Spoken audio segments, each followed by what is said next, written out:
आप जुड़े हुए हैं जीएम एजुकेशन में। चर्चा का विषय है कि लोक सेवा आयोग शिक्षक भर्ती प्रक्रिया के लिए निकाला है सिलेबस। इस पर क्या प्रतिक्रिया दे रहे हैं शिक्षक अभ्यर्थी, इसके बारे में चर्चा करेंगे। आप जुड़े हुए हैं जीएम एजुकेशन में। साथियों, लंबी प्रतीक्षा के बाद लोक सेवा आयोग विगत शनिवार को जो सिलेबस जारी किया है, जिसमें प्राथमिक, माध्यमिक, उच्च माध्यमिक विद्यालय में शिक्षकों के पदों पर नियुक्ति के लिए विषयवार सिलेबस जारी किया गया है। पहले हम चर्चा करेंगे 1 to 5 प्राथमिक विद्यालयों के सिलेबस के बारे में। परीक्षा में जो सिलेबस दिया गया है उसमें 3 श्रेणियों में परीक्षाओं में बहु ऑब्जेक्टिव टाइप वस्तुनिष्ठ प्रश्न पूछा जाएगा। मेधा निर्धारण श्रेणीवार क्वालिफाइड अंक निर्धारित किए गए हैं।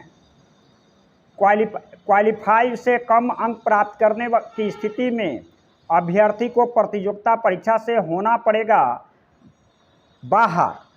इसके लिए जो मापदंड तय किया गया है, सामान्य वर्ग के लिए 40%, पिछड़ा वर्ग के लिए 36.5% और अत्यंत पिछड़ा वर्ग के लिए 34%, अनुसूचित जाति, अनुसूचित जनजाति तथा महिला दिव्यांग अभ्यर्थी के लिए 32% न्यूनतम अर्हता रखा गया है।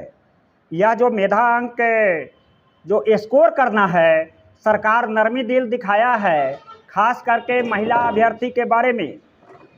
आप जानते हैं कि 250 का पेपर होगा, प्रथम पाली 100 पेपर का होगा और द्वितीय पाली 150 अंकों का होगा। आपने सीटेट का एग्ज़ाम दिया है जिसमें महिला अभ्यर्थी को 5% मार्क्स में रिलैक्सेशन मिला था, लेकिन इसमें 32% का मीन्स हो गया कि सामान्य वर्ग से 8% कम, और इस तरह से 250 का 8% मार्क्स में अंतर होता है 20 मार्क्स का।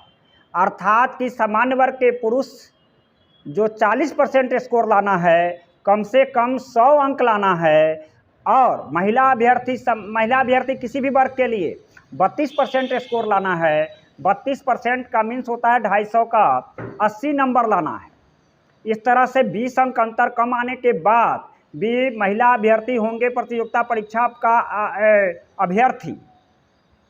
इसमें महिला अभ्यर्थी के लिए सरकार कैसे लोक सेवा आयोग नरमी दिल दिखाया है, तो दूसरी तरफ बेईमानी किया है ईडब्ल्यूएस के बारे में। अन्य राज्य सरकारें ईडब्ल्यूएस में मार्क्स रिलैक्सेशन की सुविधा देता है, और इसके प्रति क्यों निष्ठुरता दिखाया है।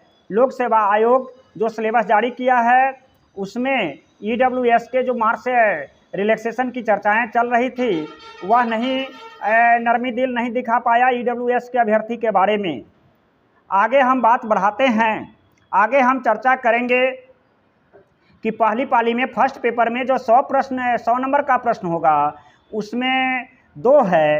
एक पहला पेपर है 25 नंबर का अंग्रेजी, और दूसरा है 75 नंबर का, जिसमें 3 विषय में से किसी एक विषय को करना है सिलेक्शन, हिंदी, उर्दू और बांग्ला।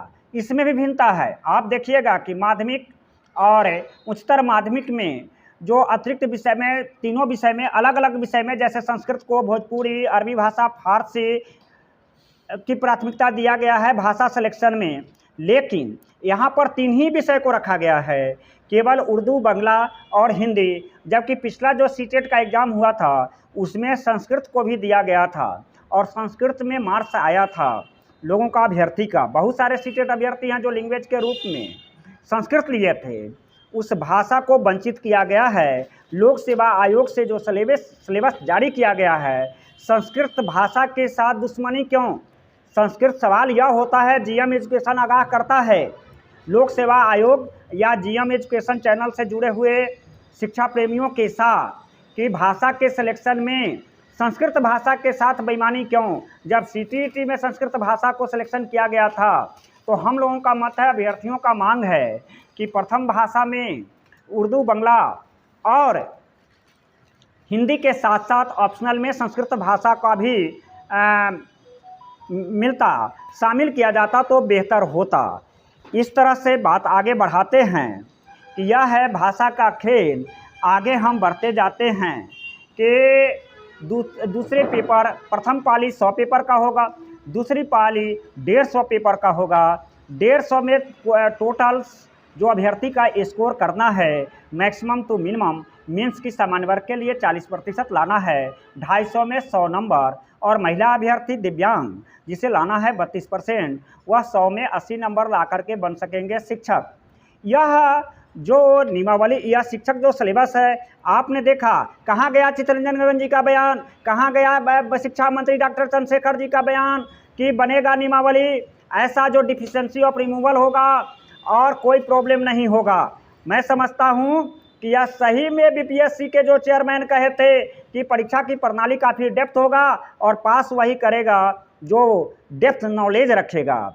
हम आगे चर्चा करते हैं, बात को आगे बढ़ाते हैं कि अभ्यर्थी क्यों नाखुश है। यह जो लोकसभा आयोग जो सिलेबस जारी किया है उससे ज़रा सा उसमें चर्चा कर लें तो बात आगे बढ़ने के क्रम में चर्चा आती है कि माइनस मार्किंग के ऊपर।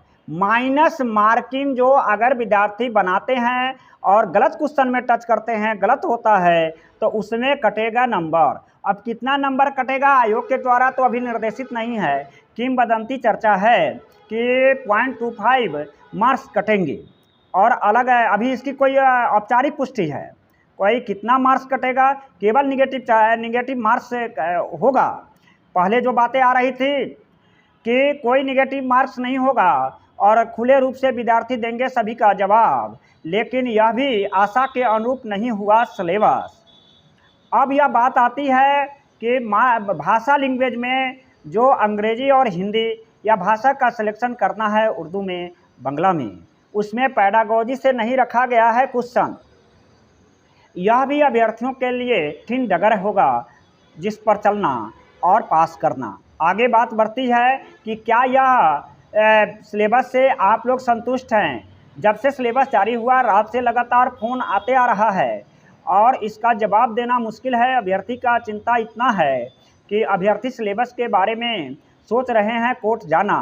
आगे हम बता रहे हैं कि यह जो नियमावली से ज़्यादा टफनेस या सिलेबस हुआ है और सिलेबस से भी ज़्यादा टफनेस यह शिक्षक अभ्यर्थी का नोटिफिकेशन होगा।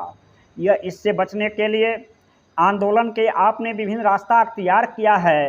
अब क्या हाईकोर्ट जाने की बारी होगी? अभ्यर्थियों का आम राय इंगित करेगा, जीएम एजुकेशन के माध्यम से मार्ग प्रशस्त करेगा कि आगे क्या करना है। अभ्यर्थी बेचैन है, अभी तक खुलसा नहीं, आशा नहीं कि अधिकतम उम्र वाले को क्या इसमें मौका मिलेगा या नहीं। नोटिफिकेशन की बात तो जो ही रहा था कि 55 वर्ष तक मिलेगा या ना मिलेगा सभी अभ्यर्थियों का। जीएम एजुकेशन बार बार यह कहते आया है कि परीक्षा चाहे जो भी हो मौका मिलना चाहिए, तो सभी सीटेट बीटेट को मौका मिलना चाहिए। इधर आ गया सिलेबस का टफनेस, क्या सभी अभ्यर्थी इसमें पास कर पाएंगे या आगे क्या करना है, इस रणनीति में बनाने में आप अपनी बात को रखने का प्रयास करेंगे, जिससे कि अभी तक जो आम राय आ रही है कि सिलेबस के बारे में, एज रिलैक्सेशन के बारे में, रिक्तियाँ के बारे में, नियमावली के बारे में लोग अभ्यर्थी जाना चाह रहे हैं कोर्ट। इसमें क्या बातें होनी चाहिए, आप अपनी राय देंगे। धन्यवाद। आपका साथी त्रिपुरारी झा, प्रदेश अध्यक्ष सीटीटी अभ्यर्थी संघ बिहार प्रदेश। मेरा मोबाइल नंबर है 93 048 57 942। चिंता नहीं कीजिए, आप अपनी मेहनत और लगन को आगे बढ़ाते हुए आगे बढ़ते रहिएगा। आशा और विश्वास के साथ आगे बढ़िएगा। धन्यवाद। आपका साथी त्रिपुरारी झा।